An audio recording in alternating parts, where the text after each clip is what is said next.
Hey, this is Trout Fitting Tips. Thanks for joining me. Welcome back to the 9 essential skills for tightline and Euro nymphing.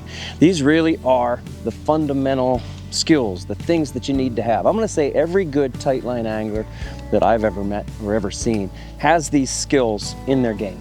And they might not call them the same things we do. Like today we're going to cover sticking the landing. And the next angler might not call it sticking the landing, but they have this skill. So no matter how we're using the mono rig, your tightline rig, whatever you want to call it, whether we're pure nymphing or we're fishing tightline to the indicator or fishing streamers or tightline dry dropper, all of these things apply. All of these 9 essential skills apply, really regardless of leader build, the flies you're using. All of these things need to be in your game. And so we covered angle and approach the first time, and last time we did tuck cast and turnover. And that sets you up then to stick the landing on the sighter. And without sticking the landing on a sighter, then everything else falls apart. Kind of say that with every skill. So we're going in order. We're going to stick the landing like this, pretty much at a 45-degree angle, because it sets up everything else about the drift. And without it, then you often end up wasting time, losing strike detection and things like that. Are you ready? Well, here we go.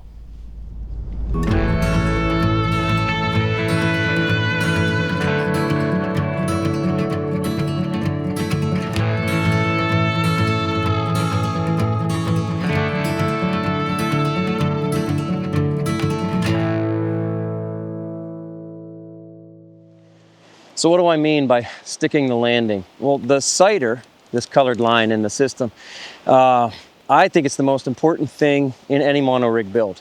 The sighter just shows us everything we need to know about the drift, if we have control of it, if we understand how to read the sighter. And it all starts by sticking the landing with the sighter, putting the sighter in that position. Sometimes it's a 45. We're going to talk a lot about this 45-degree angle here, or here. All of these are variables. Sometimes it's going to be flatter, sometimes it's going to be like this, but we decide.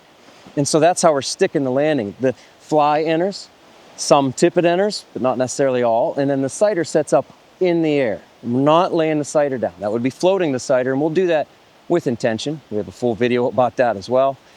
I'm setting it up in the air, and you got to be able to see your sighter too. If you can't see it, it's useless, you know. That's another whole topic, but see it, fly enters, tippet, sighter in the air. Now I call it sticking the landing, like a gymnast, right, who does a tumbling routine, and at the end they stick the landing. And if they move and kind of go like this, they get a low score. They can get a perfect score, you know, if they boom, just stay there. And that's sticking the landing. I've been saying that for a while, and I think it's a good representation of exactly what we're trying to do. Now I'm not saying that sighter shouldn't have any wiggle in it. I am saying that the sighter should be in that position that we want. This high off the water, or this, flatter angle, or steeper. We choose all of that. And when you stick the landing, you have control, and again, you have intention. So here's why sticking the landing matters so much. Tightline drifts are short, 25, 30 feet, almost maximum. And so we don't have time to waste. If we put it in, we're kind of looking for that angle that we want, and we have to correct things, the drift is half over. We've wasted time. So you got to be efficient, and it all starts with that good tuck cast, stick the landing. Also, if we lay line on the water, if we end up laying the sighter on the water, we're taking away our tightline advantage. And then once again, we have to peel it off the water. We're taking away our control. We're taking away our knowledge about what's really going on under the water, because with the sighter on the water or out of control in the air, well, we can't read it. We can't read the sighter if we don't have that contact. And it starts right away with sticking the landing. That's where the efficient, good, hopefully great drift really starts.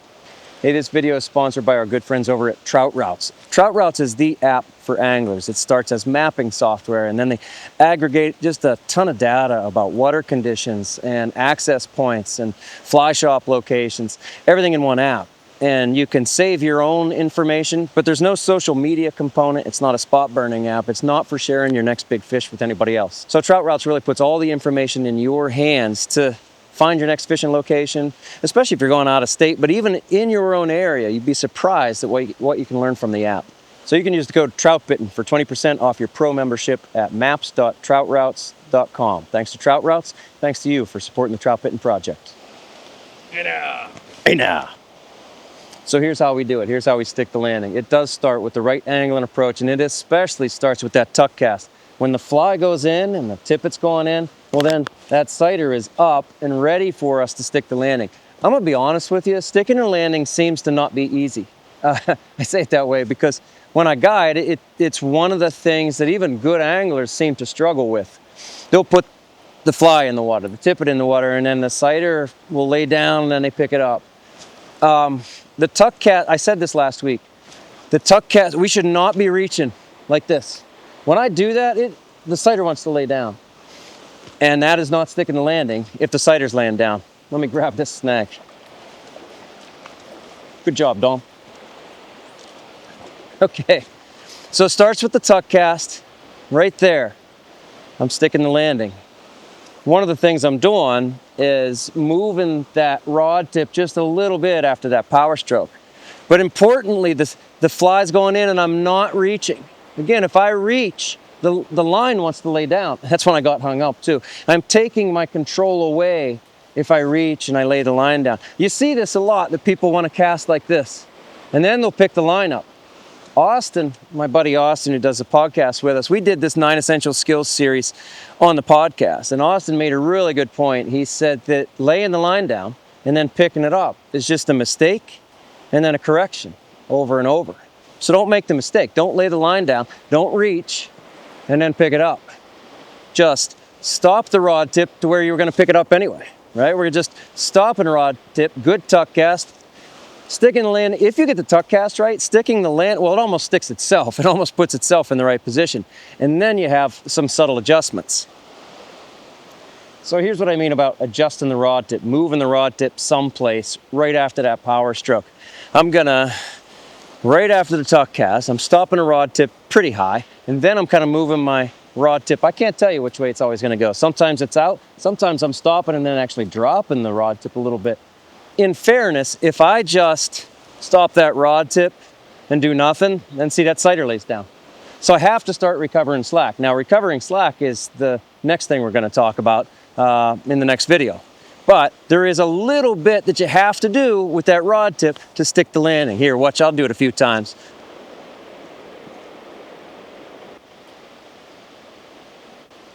Hey.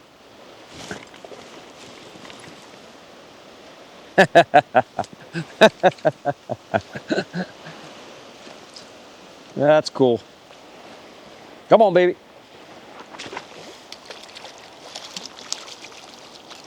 All right, give me a sec. I didn't expect that. Let me move up almost to a different spot. And let's say I want to hit this. And the way that current is going, it's coming in this way. So I actually am reaching out a little bit more. I stop and then I'll reach out.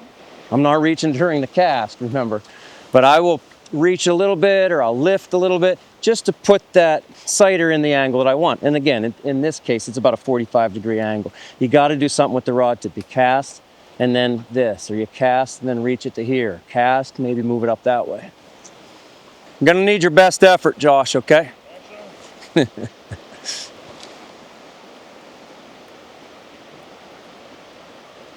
Ooh. That's some nice water. So one of the questions I get most commonly about, I guess about the sighter is people ask all the time, how high should the sighter be? Where should the sighter be? You know, this high off the water, this angle, that's variable. In the water back there, I was sticking the landing and then lifting, and I was sticking the landing at a more vertical angle. And I needed it lower to the water surface because it was deeper. Up there, I'm gonna do the opposite. I'm gonna be a little flatter, and the sighter might be up off the water. It's all variable, right? You can't really answer that question fairly. But I've been saying stick the landing at the 45. That's a great baseline, because if you start at the 45, then you can adjust. You can go ahead and lift, allow the fly to fall a little bit more. We're going to cover that in later videos. And you can decide, you know what, I'm going to lay that sighter flatter, and then you can be up and down. So 45-degree angle, maybe a foot off the water, but that has a lot to do with how much tippet you have too. So you hear me saying that there's all these options that are available to us. When you have control, when you stick the landing, then you have those options. And let's say I'm fishing through here, and on my first drift, I stick the landing at a 45 and I'm a foot off of the water. And throughout the drift, I'm thinking about things. I'm trying to learn, like, oh, that's deeper than I thought it was, or it's coming down faster than I thought it was. And on my second cast, I'm going to adjust. One of the things I'm adjusting is the angle of that sighter. I'm adjusting the force of the tuck cast perhaps, and then the angle of the sighter. I might set things up a little bit more vertical and lower if the water's deeper. So once you learn a little bit about the current that you're fishing in, you're going to learn a little bit better how to stick that landing. It's not always the same. Then you kind of have your starting point, your baseline for the lane that you're fishing, and then you're going to be informed really about how to adjust it as you're fishing through that lane. All right, there it is. Number 3 of the 9 essential skills for tight line and Euro nymphing, sticking the landing. At the end of every one of these skills, I want to say that that's the most important one. And the truth is, I keep saying, they're all critical. They're all fundamental to making the next thing work, the things before it work. My buddy Austin, who I brought up earlier, he also pointed out during that podcast series that many of these early skills kind of happen all at once, within like a second or two. What's more important than the drift itself is how you set everything up. Again, because it's a short drift while we're tight lining. Now remember, there's a lot of other trout bitting resources out there for you. The article series for the 9 essential skills for tight line nymphing is there on the website. The podcast series I've been talking about, 10 episodes of that. And if you want to see all this in practice, the Fish and Film series is on the Trout Bitting YouTube channel. Do a lot of that. What's coming up next is recovering slack. Almost forgot. Recovering slack is the 4th skill for our 9 essential skills. And guess what? It's the most important one. All right, fish hard. Have fun out there.